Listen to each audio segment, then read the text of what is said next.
안녕하십니까. 한사회부 대표 박인종 회사입니다. 오늘 182강은 중소기업 창업자가 알아야 할 최소 세무 지식과 성실한 납부 절차에 대한 것입니다.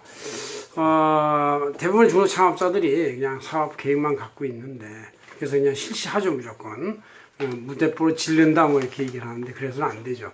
적어도 회계에 대한 상식은 기본적으로 갖고 있고, 그래야 상대방의 거래와 상대방의 어떤 물건, 기업의 재무 상태를 알아가지고 내가 거래를 할 것이냐, 거래를 하면 부도가 날 것이냐, 못 받을 것이냐가 알 수 있는 것이고, 또 자기 스스로 세무 관리에 대해서 할 줄은 알아야 된다. 물론 외부 회계법인, 세무사, 회계사 뭐 이런 사람들한테 맡기게 되지만, 그래도 맡기면서도 알면서 맡기는 것은 그만큼 어떤 사전에 예상된 어떤 행동을 할 수 있는 것이고, 잘 모르고 맡기는 것은 예상되지 못한 결과가 나올 수도 있기 때문에 자기가 조금 최소한 알아야 되겠다. 그런 차에서 이 강의를 마련했습니다.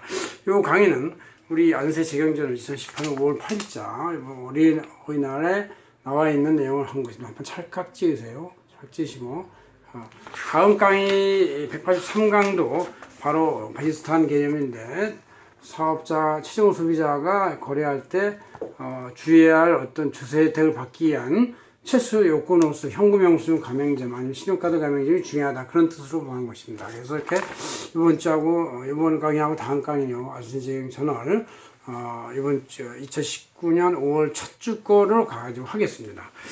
자, 이렇게 돼 있는데, 그 목적은 이제 중소기업 창업을 하더라도 나의 계획대로 실행하겠다. 이게 세금이 잘못되고 뭐가 잘못되면 자기 계획이 완전히 어그러지고 잘못될 수가 있어요. 그래서 나의 계획대로 잘 진행하겠다. 그 다음에 소득세나 이런 합세금 부담을 취소하겠다. 합법적으로. 부가가치세법도 준수해야 돼요. 왜냐하면 일단 창업했다 하는 것은 거래를 시작한다는 얘기고, 거래한다는 얘기는 부가가치세법을 첫 거래부터 맞닥뜨리는 것이에요. 처음부터 물건을 사올 때도 부가가치세 매입세액이 10% 들어가 있는 것이죠. 맞닥뜨리는 것이다. 준수해야 되겠다. 또 경우에 따라서 개인 사업자의 경우는 자기가 무한 책임을 지기 때문에, 무한 책임은 가정 재산까지도 여기다 다 보증을 안 섰다 하더라도 연결이 돼 있다, 이런 얘기예요. 그래서 이게 이런 것이기 때문에 좀 알아야지. 알면 확실한 것은 이기고 또 절약할 수가 있고, 모르면 지고 손해볼 수 있습니다. 이것은 그 역사와 고금에서 나온 모든 얘기죠. 알면 이긴다.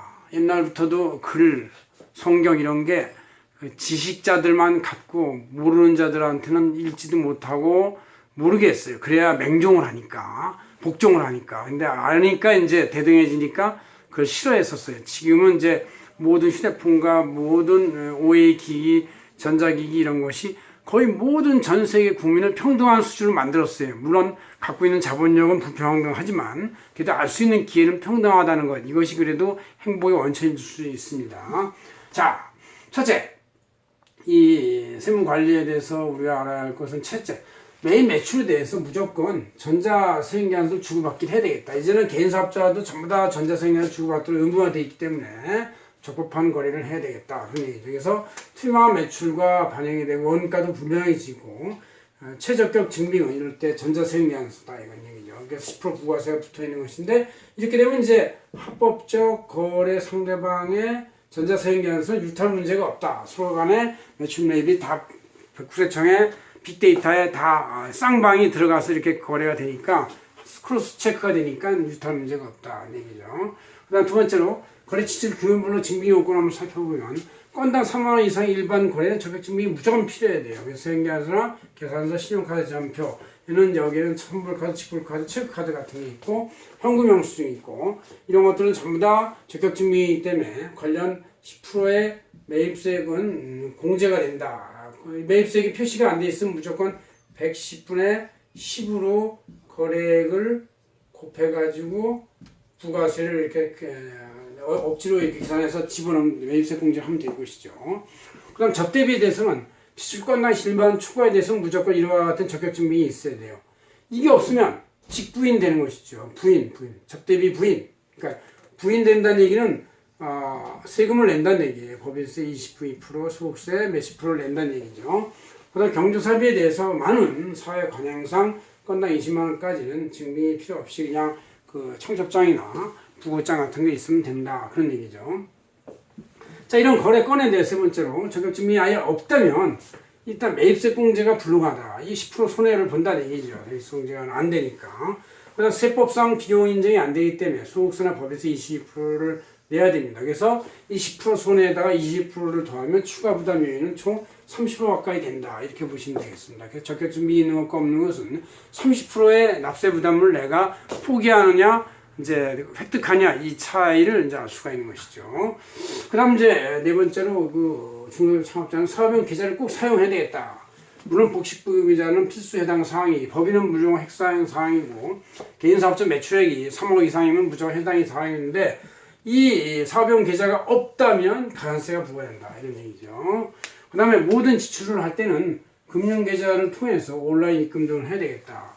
이럴 경우 만약에 적격증명이 없다 하더라도 은행 거래를 통해서 송금을 하게 되면은 송금하면서 거기에 성명, 주민번호, 주소, 상호, 사업자 번호 등등을 기재하면 향후 누락된 현금 매출액이 있을 때 현금 매출액이 누락된 게 있을 때 이거에 대한 추가 소요비용으로 인정이 가능하다, 입증이 된다 이런 얘기죠. 왜냐하면 은행 온라인망으로 송금했기 때문에 입증이 돼요. 그래서 현금 거래를 해서 막 이렇게 주고받으면 잘 입증을 안 해주고 세무서에서도 인정을 안 해줍니다. 요새 세무서의 빅데이터는 아주 완벽하기 때문에 웬만한 그 사업자의 거래를 거의 실시간으로 딱딱 추적하고 그대로 축적을 하고 있습니다. 그래서 그 세무서에 또 아주 샤프한 직원들이 요새 많이 들어 젊은 사람들 컴퓨터를 잘하는 사람이 많이 들어 빅데이터를 활용해 가지고 사업자들 이상한 거래를 그대로 추출해 가지고 그때 실시간으로 옛날에는 뭐 5개월도 아니에요. 3, 4년 전 거래 가지고 막 뭐라 그러니까 기억도 안 나고 그러는데 요새는 바로 엊그제 뭐 한 6개월 전, 3개월 전,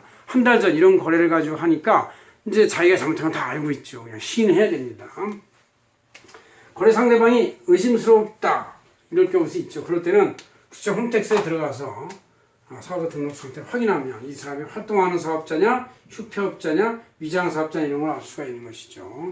이와 같이 거래 상대방이 의심스러운 허위나 자료사항과의 거래를 하면은 국세청의 빅데이터의 분석으로 해서 대부분 적발됩니다. 이건 뭐 그래서 요새 그 모든 세무 상담이나 저로 인해서 세무 입회를 해라 뭐 이런 얘기는 전부 다 증빙에 대한 부적격 이건 문제지 뭐 다른 이론적인 문제가 별로 없어요. 이론적인 문제가 아니라 다 증빙이 맞냐 틀리냐 왜 이거 허위 매출로 인식했느냐 뭐 이런 걸 가지고 따지는 거기 때문에 제가 갈 필요도 없습니다. 제가 그냥 전화로 제 적격 증빙이 아니면 다 과세하십시오 이렇게 밖에 말할 수가 없는 입장이 되어 있는 것이죠.